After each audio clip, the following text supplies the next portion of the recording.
Hello, good evening and welcome to SKTV. You're watching the Manipur Files. I'm your host, Utpala Longjam.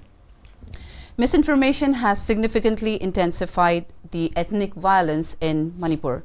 Spreading false rumors and distorted narratives, especially through social media, has widened the rift between the Meitei and Kuki communities. For example, claims about the influx of militants and the use of sophisticated weaponry like bomb drones have heightened fear and distrust. General Upendra Dwivedi addressed these concerns, dismissing the claim of 900 Kuki militants entering from Myanmar and attacks with drone bombs as part of misleading narrative.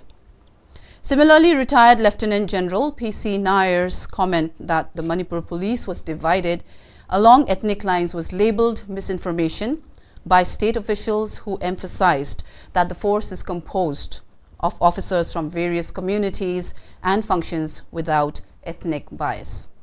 Such false information has the potential to escalate the violence, making it essential for authorities to actively dispel these reports and ensure clear, accurate communication with the public. Now the question that arises is, are these claims driven by the need for confidentiality, or is there a more profound conspiracy at play?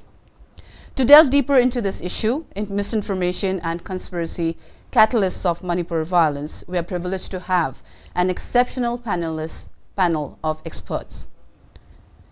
I'd like to welcome our panelists. On my left, we have Mr. N. SATYAJIT, Bureau Head, UNI. Welcome to the Manipur Files, Mr. N. SATYAJIT. Next, we have Mr. PRADIP PHANJOUBAM, Editor, IRAP. PRADIP. And last but not the least, we have Mr. Shanta NAHAKPAM, Secretary General, UCM. Welcome to the Manipur Files. Good evening. Right, we once again extend a warm welcome to our panelists, and we're privileged to have you here in the studio tonight. Let's get started with the debate without any delay. My first question is for Mr. N. SATYAJIT. General Upendra Dwivedi described the situation in Manipur as a war on narratives, asserting that when the army conducted ground checks, no evidence of drone bombs was found. Whereas a village volunteer reportedly told the frontline that it seemed when these attacks happened in Kautruk, the drone jammers were either not working or were intentionally switched off. Sources indicate that while the Manipur police's account of the drone bombings relies on eyewitness evidences recovered from the spot, the Indian Army is primarily relying on technology. Thus, the matter has been transferred to the NIA for a dedicated investigation. So, do you think that these claims are a result for the need of confidentiality, or do you think there is a deeper conspiracy unfolding behind the scenes? Utpala, first of all, I would say that those people who are not supposed to speak are speaking in these circumstances. Under the Official Secrets Act 1923, officials, bureaucrats, army, they are not supposed to reveal state secrets. Okay. They are duty bound, to keep what they know, by virtue of what they knew through their chair. They are not supposed to say, number one. Okay. Number two issue is, as they are giving statements during a crisis, it also interferes in the judicial processes, because the government of Manipur has instituted an inquiry and the NIA is looking after it. So the judiciary is supposed to work under it. And the police, the army, the officials, they are not supposed to give verdicts. The role of giving verdicts, the role of saying who is a criminal, who is not, and what exactly transpired, it is the job of the judiciary. So I think we should allow the judiciary, the media, and the army, the executive, all to act as they are supposed to do. They should not try to interfere in the activities of other issues. Then the other issue which has evolved through the crisis is, everybody is looking from the mirror of from the security aspect in Manipur, because since independence till 1972, we got a statehood only in 1972. Everything has been perceived from the lens of a military aspect. We have not seen the development of democracy. We have not seen gradual process of human activities, economic activities, as was required and as was done in other states. Because other states, they started the race early, and we started quite late in 1972. So there has been a problem. The other issue is, from the Armed Forces Special Powers Act, also 1958, it was introduced even before insurgency actually started in our state, because it was very late. Even before the problem started, they already started imposing Armed Forces Special Power Acts. Whereas in Central Asia, not Central Asia, in Central India, where we see Naxal movement, they introduced, the CRPF. They asked the CRPF to work, but whereas in our case, they have used the military. So everything has been seen from a security aspect. Then the other issue is, people of Manipur expect the politicians to speak. We want the defense minister, we want the home minister, we want the prime minister to speak about the issues in Manipur. And when there is a conflict going on, there has to be a moratorium. Because if somebody says that you are wrong, if somebody says you are correct, then the problem will aggravate. The affected people, they will say that they are giving statement which is not from our perspective good. So somebody will say something which the mighty will feel happy, then someone will say which make the cookie happy. So it is just like the monkey distributing goods, eatables to two persons and eating all of it. So it is just like, as we say in the story. So we want the government of India to act responsibly, as it is expected by the people and as required. So the other issue is, we want the state machineries to exert its full power. Because when the army said that the drone were no use, the very next day, the IG intelligence, he opposed it and he rejected it also. He said that a person of Manipur police, he was injured, and a journalist was also injured. So many people were injured, and there were many eyewitnesses also. So, and why they are defending is because Assam Rifles is operating from where the area the attacks were coming. So people perceive that they will be in a defensive mode. So even if you look, it is not a problem of only army. It is the problem of the government also. If the economy is down, if everything is not, if the unemployment is very low, the government will get only good progress reports. They will say that the nation is developing. We are becoming the third strongest economy. Our economy will be 5 trillion. So they will try to give positive news to the people. So it is the responsibility of the government to defend itself also. But when it is harmful to the people, we expect the government of Manipur to exert its full pressure, because it should ask the center, to rein in those who are speaking, who are giving statements which are not in our favor, or which is not in favor of any of the two parties. So as I said earlier, there should be a moratorium. Nobody should be allowed to speak, but what the government is supposed to do is, it should push the peace initiative, because what we exactly require is peace. Then we have to understand that 60,000 people were displaced, and out of it, about 8,000 people have returned now. Normalcy has started. About say 8,000 people have returned, and many of those who were living in the foothills, they have returned, they have come back in the hill areas. So the attack which were going on from the valley areas, there is no attack from the valley areas, because those living in the hill areas, in the peripheries, they have come back, they are living their normal lives, everything is going on smoothly. So at this time, the government of India should push the peace initiative, and the other issue is, they should pump in the huge amount of money to rehabilitate those people who have been affected. So these are the issues which we expect. And rather than doing this, the government is issuing statements which is rather doing more harm to the people. So we would appeal to the government of India to stop the army chief from speaking, which is not good for the people, and they should do what is good for us. Right. Thank you so much for your views. I'll come to Mr. PRADIP PHANJOUBAM.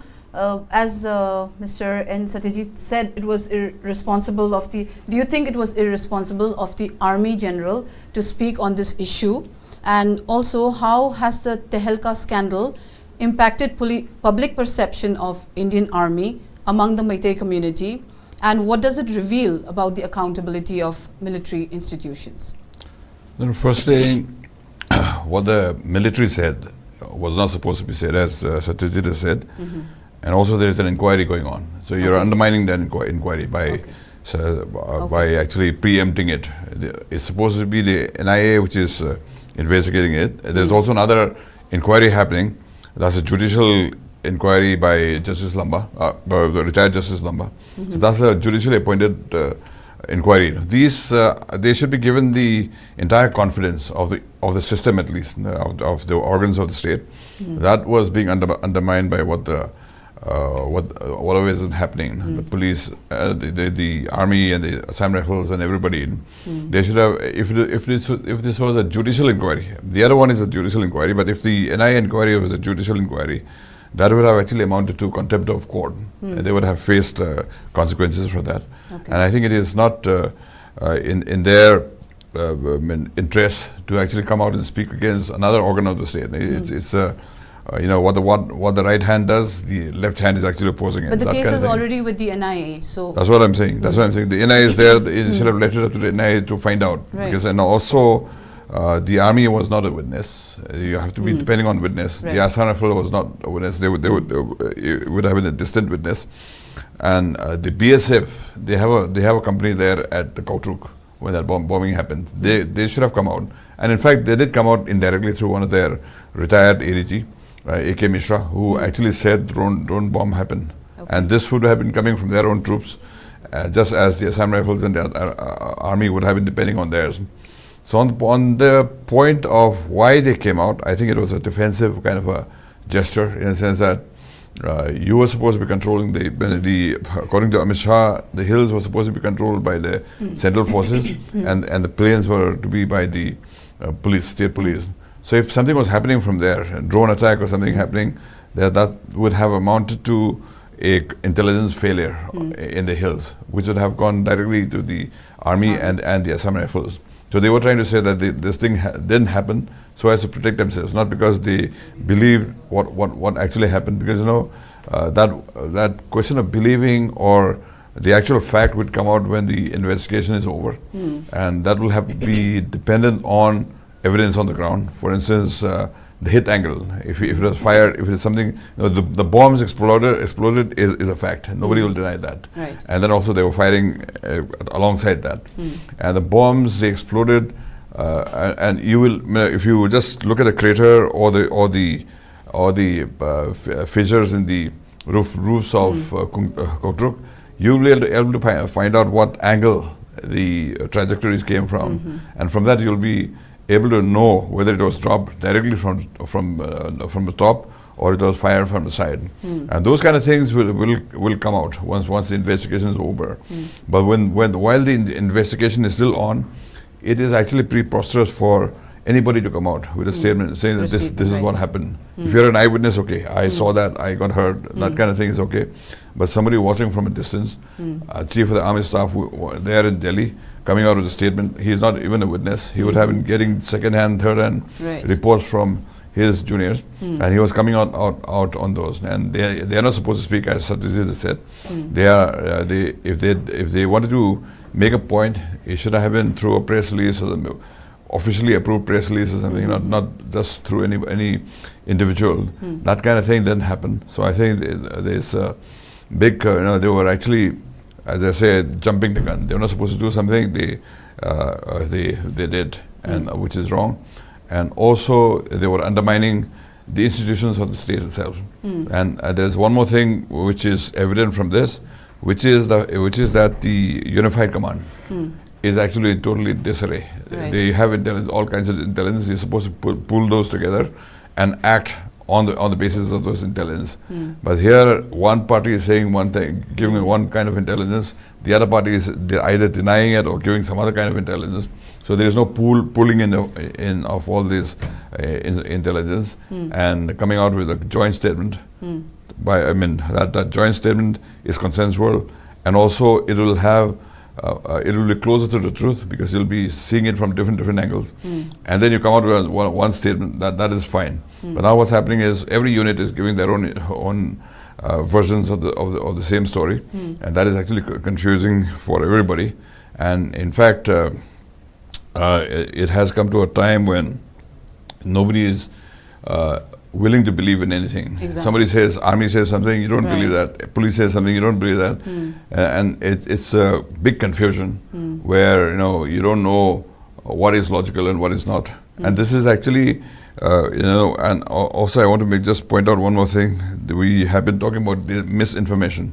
Misinformation, I think we have to set it apart from disinformation. Misinformation is just, you can make a mistake, that's a misinformation. Disinformation is actually, you're doing it deliberately to actually mislead people. So I think it's more a case of disinformation. And this disinformation campaign, when it's happening from all sides, the people are left at a loss and they don't know what to believe anymore. They don't want to believe in anything anymore. And that kind of confusion is very dangerous. Right. Right. Thank you so much for your views. I'll come to you in the next round. My next question for Mr. Shanta NAHAKPAM. Well, we did mention about the escalation of this issue because of the statement. Do you think that protests like torch rallies, we did have a torch rally 2 days back, do you think protests like torch rallies serve an as effective tools in influencing government policy, or are they more about expressing collective frustration? And also, is the government waiting another suicide protest as threatened by transgender activist Malin Thongam? At present, I think there no protest or no protest or any agitation can make the government hear of what we require right now, because I think basically we have not been able to go for a proper agitation or proper mode of proper mode of influencing the government in a way where they would listen to the actual problem, what is happening in the state. Now, what has happened is protests like Torch Rally and others are supposed to be done when you have a proper diplomatic channel where you are demanding something. So your question was will it be effective, or is it just a show of frustration? So I totally believe that it is just a show of frustration, because it is not going to impact anywhere in the Indian Army. Like the two panelists, my senior panelist has already stated that the government of India, while an army official in a democratic country like India, army is not supposed to speak in political matter.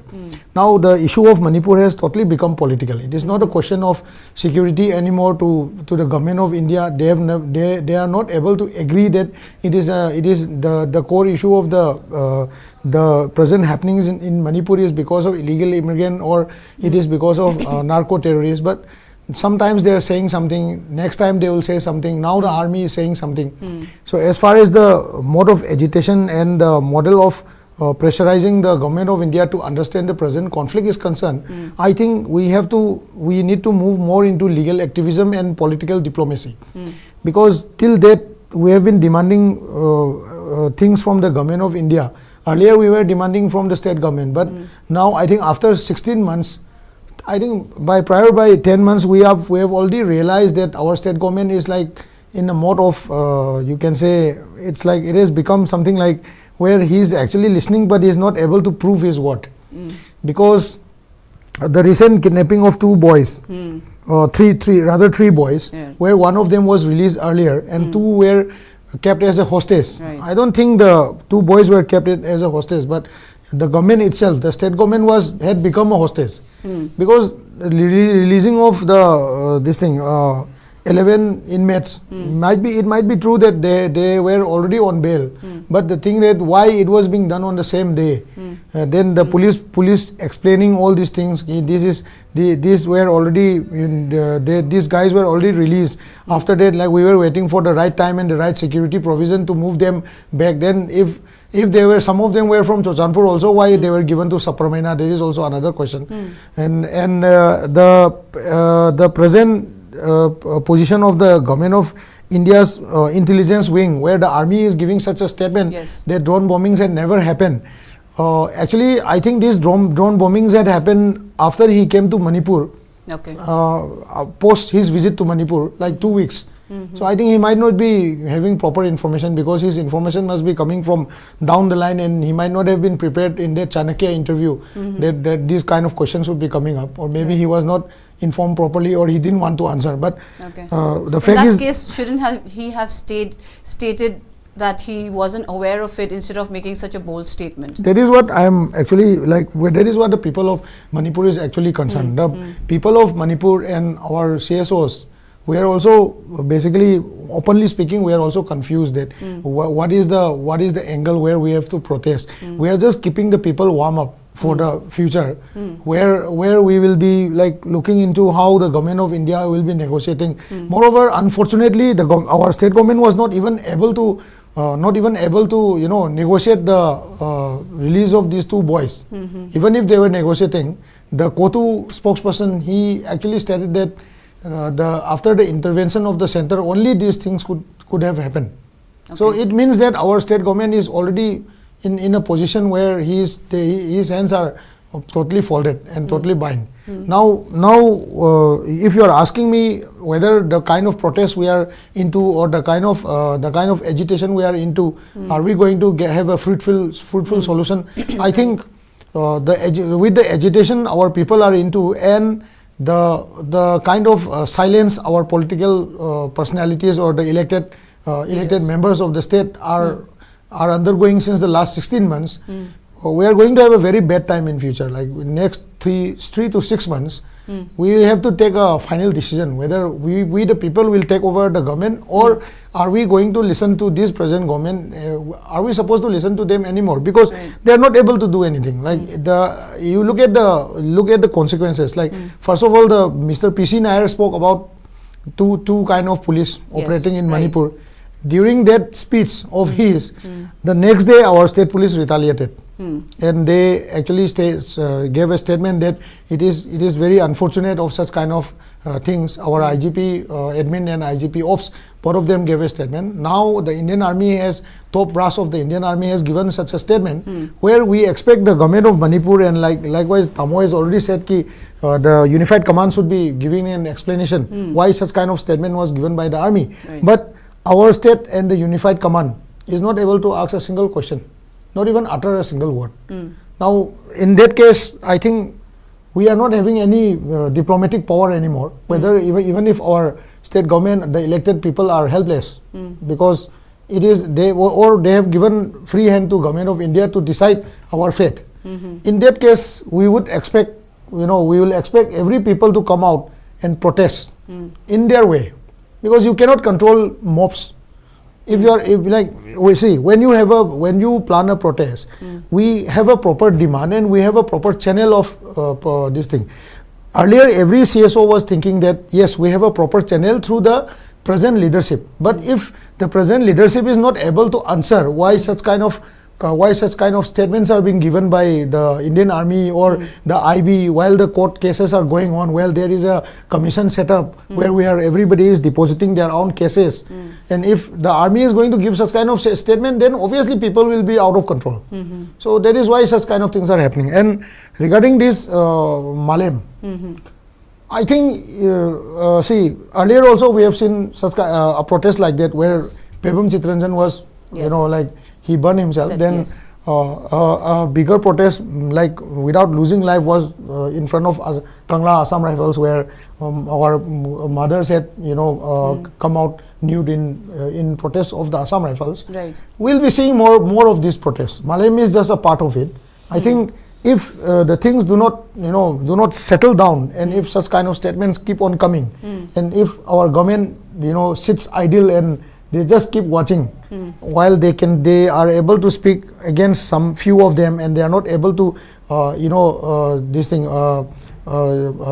register their protest against the government of India when it is most required, then such kind of things will happen. And I think the government will not be able to control also. Like I hope they sleep very well at night, but I don't think they are sleeping, because after 6 p.m, if you look at the scenario of Imphal city, Imphal city is totally fortified. You can't even move freely, because I think they fear another protest like what happened few days back, where even the SP or the SP Imphal West vehicle was being fired upon. Okay. So this is the situation. So the kind of protest we are seeing is because of the uncertain things which the government is doing, where they are not able to answer and Very so true. on. Thank you so much for your views. Now coming back to Mr. N. Satyajit, Mr. NAHAKPAM spoke about the frustration and confusion and the uncertainty of the people of Manipur. Do you think the government should have reacted when the army general made that statement? And also, is the distrust towards the Indian army among the Meitei community a justified response to the past experiences we've had, or does it risk undermining national security efforts? Utpala, I think we should understand what the army is supposed to do. It is, it is supposed to protect the nation, to defend the nation from foreign aggression. And it is trained to fight enemies, to annihilate enemies, attack enemies, to fight with the enemies. But when it is used for internal security, when it is operating with civilians, innocent women, children, right. then it goes through a crisis. It really doesn't know how to operate. It is in a crisis. And we say army, those which are operating in Manipur, Assam Rifles, they are also army, because they have been deputed from army. So I think number one, the issue is we have overused army. Because if you treat a person, when you treat a person, they should be treated by specialists. The Manipur issue should be politically dealt with. It should be dealt economically, socially, politically, and we should not use the army now. We have overused it, and there is a time for the political leaders to intervene, to come in when because we can use the army for a very limited period of time, and when we have used it, overutilize it, they are also in a confusion. They really do not know how to deal with it, because they have a very limited role. They have no role in civil administration. They don't know how to deal with it, and because they have a very limited role also. And the other issue is they have a structural problem also, because over here the operation is done by somebody else. Decision is taken by somebody else. So it is rather in a confusion. I am saying again, we are repeating the word that we do not know who is in charge in Manipur and who is taking the shots. We have no idea. But from the incidents which have occurred and from the development, we can say that the central government is in full charge of Manipur. And we say that since we have an established government in Manipur, elected by the people of Manipur, constitutionally elected government, it should take the responsibility, it should take the honors of resolving the crisis. So that is why I say again that the government of Manipur should assert itself. It should do what the constitution has given to it. The chief minister, the governor, the council of ministers, they are there because they have been given as enshrined in the Constitution of India, and so we should follow by what is mentioned, what is given in the books. And then the other issue is when they are issuing statements, then the government of Manipur, whether publicly or secretly or somehow, they should convey the message to the center. They should put in very firm words that when there is a crisis, and you should not speak such words. You are not, because they are actively involved in the operations. And when the DG Assam Rifles, former DG Assam Rifles, gave some statements, then the people of Manipur, what they said was, this person was in charge in Manipur during the crisis. He was in charge for about 1 year. And a person who thinks in such a way, it reflects in what he was doing also. So the distrust grows also. And since there's a distrust in the central army, they should have they should speak less and they should do more also. And the army should also inform the government that they have been overused, because they have a very limited role, as I said, because they are supposed to do only some operations, and they have no role in helping the people return to their homes, restarting their life. Because if 60,000 people have to return to their homes, just imagine how much money it takes. It's a huge amount. And the government of India so far hasn't given such a huge amount to the government of Manipur to help the people start their life anew. And the people of Manipur at this juncture, they are in a crisis. Their mental level is not good. When you are in a crisis, when you face a crisis, you are not able to think properly. You are in a complete disarray. So the government of India and the army should also understand that the people of Manipur, they have been attacked by people. They are fired. What we thought would never happen is happening to the people of Manipur. Just imagine that someone would fire a rocket and hit go through, and that missile or that sniper was not from Myanmar. He is from within our soul only, from Manipur only, from Bethel village. Right. Because we can see from the village from where the shots were fired. It's very near to Kangsup area. And people are saying that if central forces are stationed there, why they don't take any preemptive measures to stop those people from firing? And if firings were taking place, then why no action was taken to stop them from doing it again? And we can take the example of Jiribam also. Right. Because those who are attacking in Jiribam, those are people who have come all the way from Churachandpur. Okay. And it is a planned process. It's a planned operation, and it takes logistics, and it takes money also, and they need support also. Because coming all the way from Churachandpur and executing operations in Jiribam, it's a very long process, and they need support also. And during such a long journey, we are saying that didn't any person or security or police see them?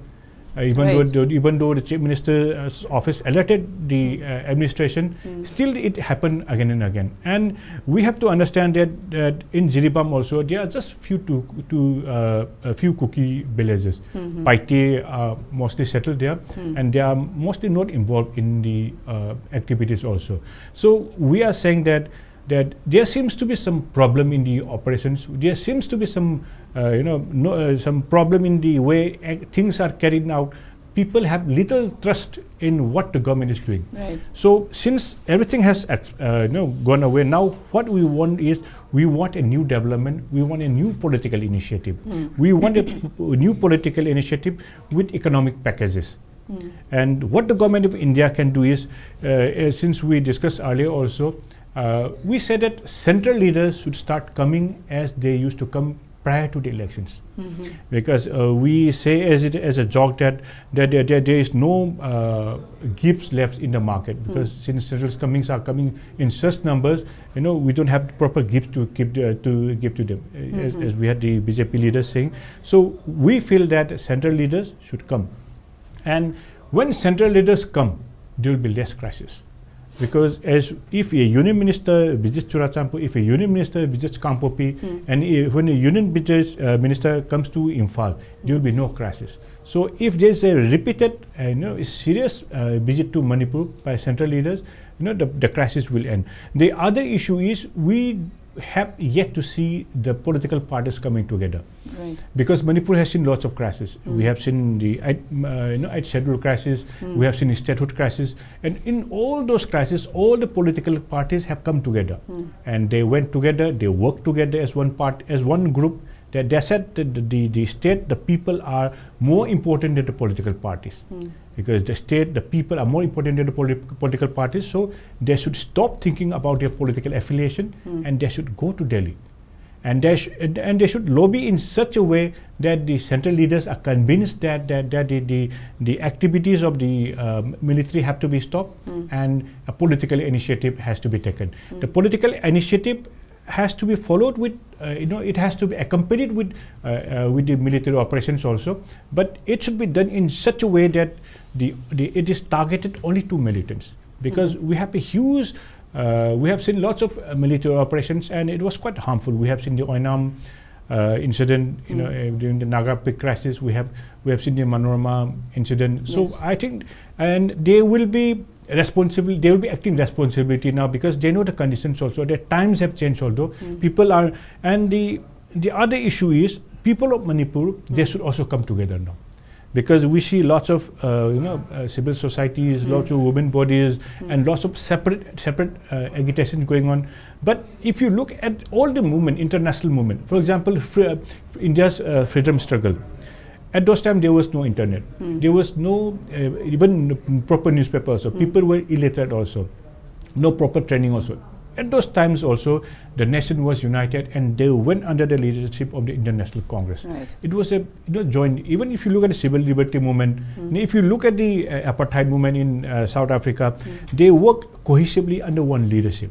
And in Manipur, we said we have lots of captains, but no soldiers. So I think the captains should now start coming together and they should stop thinking about their organizations and they should put forward the issue of Manipur first, and they should think of their individuality and of their organizations less, and they should move forward. And I think when the time comes, a time will come when the politicians and civil societies, they will work in cohesion and move the center in such a way that the center will be compelled to act. And the other issue is because since India is a political country, it believes in democracy. It is crazy about elections also. Now they are in election mode. Now 2 elections are over, Jammu Kashmir and Haryana also. Now more elections will be coming. And I think in this juncture also, since this government is an alliance, and it needs support of 2 political parties, I think we should lobby with the 2 political parties also, that if they threaten to the central government, that if you do not act within a specific period, will withdraw also, then the center will act also. So I think we should take political initiatives and we should do less activities which we harm ourselves. Because when you ask Santa about the agitations we are doing, if you see the level of agitations which we have been undertaking, you see in Thobal, it was very unfortunate that 3 youths were abducted. But the problem is an injured woman. She was rushed from Thobal to Imphal for treatment, but she was attacked. The vehicle was destroyed. It was unfortunate. So the people should understand that we should stop harming ourselves. We should stop destroying our roads, and we should push the agitation in such a way that people are not harmed, but those living in Delhi, those who matters, listen to it. Okay, thank you so much for the valuable insight. Coming to Mr. PRADIP PHANJOUBAM, as Mr. Satyajit just talked about a political initiative where all the political parties come together and also the CSOs coming together and in unity getting together and demanding from the central government. How effective do you think that would be? Do you think that is a possibility? And if it's a possibility, how soon do you think that's going to happen? And how effective would it be? No, if they can come together, that'll be good. But otherwise, from what we are seeing so far, that doesn't seem to be a possibility. There are too many people demanding too many different things. For instance, we've seen recently the classical language. One party demanding classical language, the other party demanding the tribal status. These are 2 diametrically opposite demands. So these kind of things are happening, and you will not be able to actually reason out with one side or the other to promote the other point of view. And so that kind of thing is there, but still, when there is a crisis like this, there has to be something, some extra effort to actually come together, at least to meet the crisis. And so supposing you want peace, then I think people should come together and work for peace together, and not just work at the counter purpose. And the other thing I just want to mention, one of the statements that SATYAJIT made is that the Assam Rifles is also army, which is not actually very true, in a sense that Assam Rifles, when they are doing counterinsurgency operations, they are under the operational command of the army, but they are not army, they are a paramilitary force. At other times they function like the police, as they're doing in the border guarding and all that. So it's a paramilitary, it's a mix between the 2. So what's happening is, I'm bringing this out because what the retired DGAR made, the statement he made, defending the Assam Rifles, and also not actually defending directly, but saying no drones and all that. That actually he had no business, because he was not in the Assam Rifles. The operational command is under the army, so it will be the 3 Corps, which is in Dimapur. They are doing the operations. So the dual role of the Assam Rifles, when they are doing operations, then they are under the army. At other times, they are doing this civic services, medical camps, and building playgrounds, and they have a separate money for that, which is what the Tehelka thing was about. But they have a separate fund for actually doing this civic relationship, and that fund is where that Tehalka exposure was brought, that there's so much of corruption within and all that. And also, of course, that tape is very old. It's from 2014. Yes. Now it's being revived because of the trouble here, and also because just to hit back at the Assam Rifles. What I'm saying basically is that Assam Rifles is a mix, and now I think there is a thinking at the center that this mix should not be there anymore. That you have people guarding the border, there will be one force doing it, and people doing counterinsurgency. Maybe Assam Rifles will fit into the counterinsurgency, which is why there is this move to actually withdraw Assam Rifles from the border duty in Manipur and the northeast. And this will be handled by a border force, which probably will be the BSF, which is also why the conflict between the Assam Rifles and the BSF, because they are going to raise more battalions. I'm told 26 new battalions or something, and both the forces want that those battalions, because when we have new battalions, you would not only have new recruits, but also your promotional avenues will be much clearer, because at the top there are not many vacancies. For instance, after say DIG in the case of BSF, or here Colonel, it's difficult to rise. But if you have more battalions, then there will be more vacancies and there will be more movement forward. Right. So both the forces are actually competing for that, which is why one of the reasons why Assam Rifles and the BSF have been speaking different language in this controversy. This we have to see, and of course that is not within the state's control, in a sense that the state cannot restructure the Assam Rifles or BSF or anybody. It will have to be done by the center, and I think the center has plans for that, which is why so much of noise which are coming up at the moment. And this I think is important. And just to explain, even the past statement by the DGAR, that was, first of all, it was defensive. Secondly, he must have been also feeling quite useless, in a sense that he was there in Shillong. He was not posted here, he was there in Shillong, and his troops are being commanded by the army in 3 Corps. So he had to make some statement just to make it felt that he's also very much around, which was not the case anymore, in the sense that he was doing the civic duty. I mean, he was handling the civic duty, and the army was handling the operations, which was more the masculine kind of operations. The others, the civic action and all, were being done by him. So I think that's where one of the features of this controversy is about. There was also, I mean, it's not just about Manipur. They were not just, their focus was not just Manipur, but also rivalry between the forces. And many of our issues are actually like that.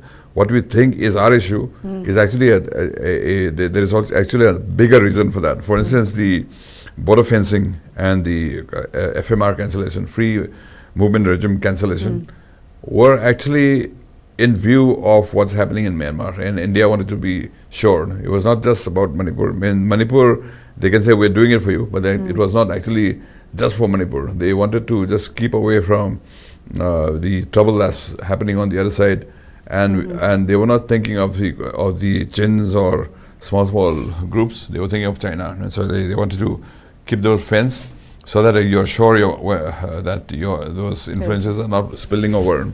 And because the trouble is happening in Manipur, they also use that to actually pacify the sentiments here, that we are doing this for you kind of thing. But they were actually doing for something else. And this, there's a politician research foundation, one of the topmost think tanks in India, and the director of that foundation, the think tank, this Sanjay Pulpika, he's actually written an article on this in the Hindu, saying that these are actually meant because of the trouble in the geopolitical hub which is developing in Myanmar, and India had to be careful. It was not, I mean, he didn't even mention, he just in passing he mentioned Manipur and other places, but Manipur is not the focus for this border fencing as well as the FMR cancellation.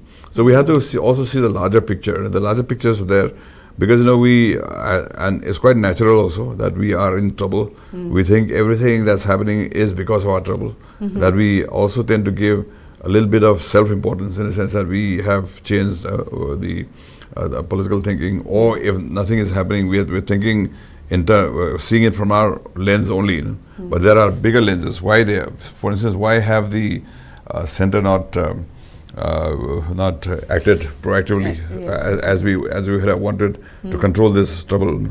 And there are so many theories to that, and they could have some thing as well, the substance as well. For instance, they were thinking that initially when it began, they thought this will be an opportunity to actually get the Métis insurgents to come and join, and then finally, you know, you're here, and then you just can't go away anywhere, and then you round them up, and then you have a peace talk or whatever. But that thing didn't happen altogether. I mean, to some extent it has happened, but it didn't happen altogether. The plans didn't work, and now it's getting more complicated. But initially, maybe the plan was like that. That you know, what I'm actually again saying is that there are plans that we don't see. We think that these people are active or not active out of laziness or out of unconcern and all that. But sometimes it's not like that. There are other plans happening in the background, and those plans are actually unfolding in ways that we didn't imagine. All right, thank you so much for your views. Very, very informative. Well, our concluding question for tonight for Mr. Shantanakdam.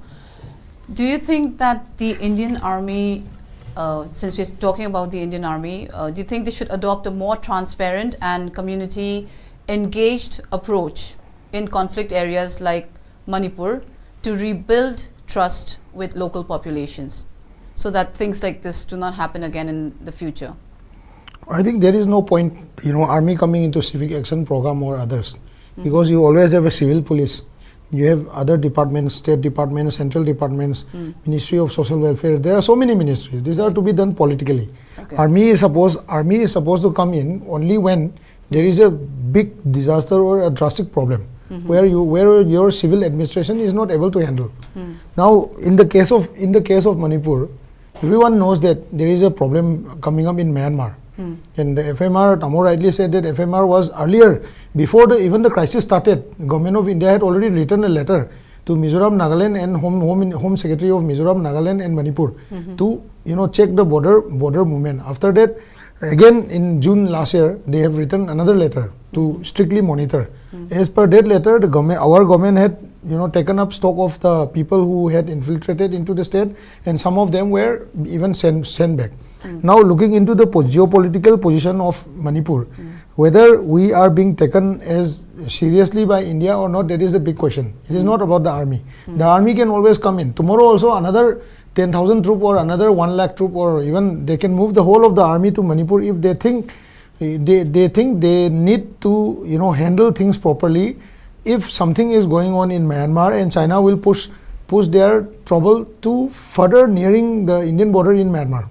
Okay, so at present there is something which we want the government to do, which is supposed to be coming up politically. Now, when most of the people, even yourself at present, you like most of the people seem to believe that most of the maximum of the CSOs are working on different angle.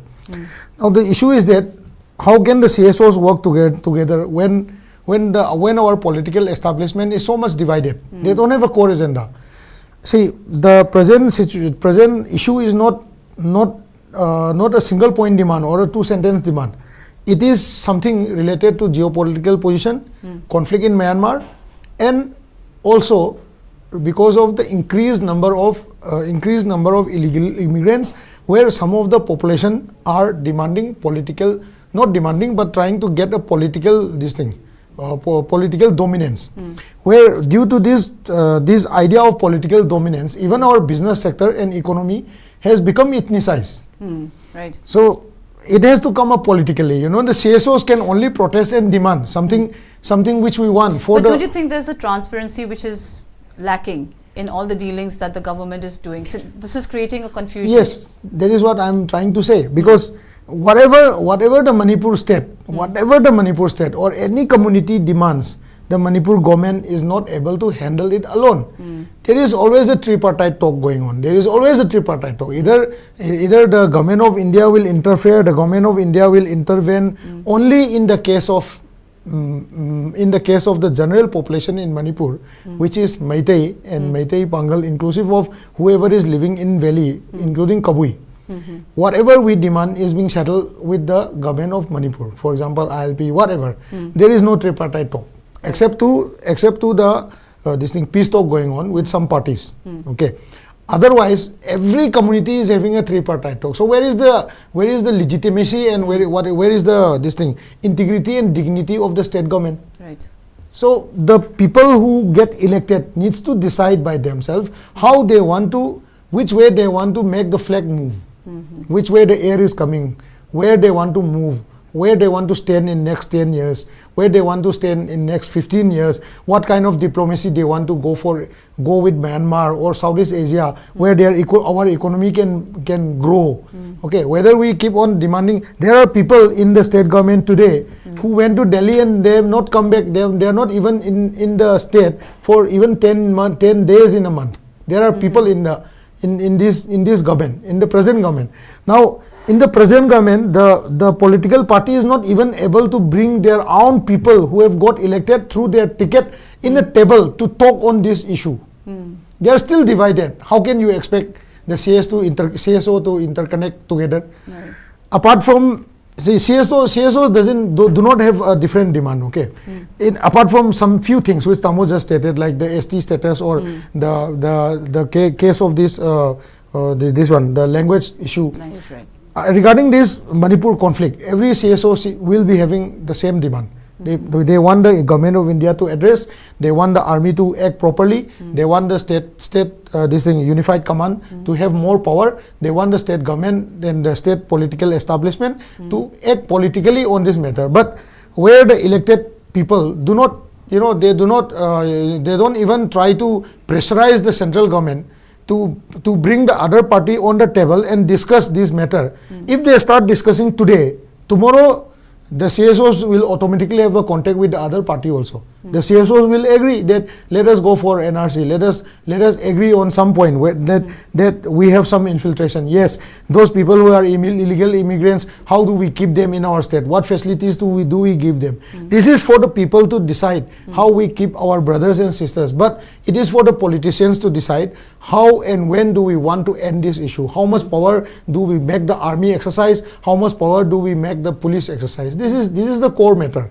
So that is how we as an activist, or we as a citizen of the democratic country, we look at it. But giving more power to the army or to Assam Rifles, like for example, Tamo just said Assam Rifle, when it was created as an Assam Rifles Act, they have three things as a mandate. One is counterinsurgency, law and order, and border guarding. Now, if some troop is guarding the border since last 50 years, and the area where they are guarding, there are some few villages, automatically they will get better connection and better relationship with the people of that area, because they are never moved out of that area since last 50 years. So government needs to decide, and that has to be taken, the decision has to be taken politically. Either I take some kerosene and go to the Chief Minister bungalow and I burn myself. That is not the thing. Solution, yeah. Like even if we go for a bigger agitation, like today we are doing some Maira rally, tomorrow if we decide to close down the city or close down the state for another 20-30 days, we'll only starve. Right. We have to go for a model of agitation where we need to go for legal activism. We have to go for political activism. We need to go for a political mandate on that. So giving more power to army, it is hopeless, I think. Right, thank you so much. With that, we bring this debate to a close. The key takeaways from this discussion are there is a strong call for greater accountability within the Indian Army, particularly regarding its operations in sensitive areas like Manipur, where lack of transparency can lead to mistrust among local communities, especially considering past grievances related to human rights violations. Effective communication and engagement with local populations are essential for the Army's operations in conflict-prone areas. Addressing the concern of marginalized groups is vital for maintaining public trust and safety. Now, I'd like to thank our panelists once again for their valuable time and inputs. And to our viewers, thank you for watching SKTV. And we hope you'll join us again next Sunday for our next English discussion on Manipur Files. I'm your host, Utpala Longjam, signing off. Good night.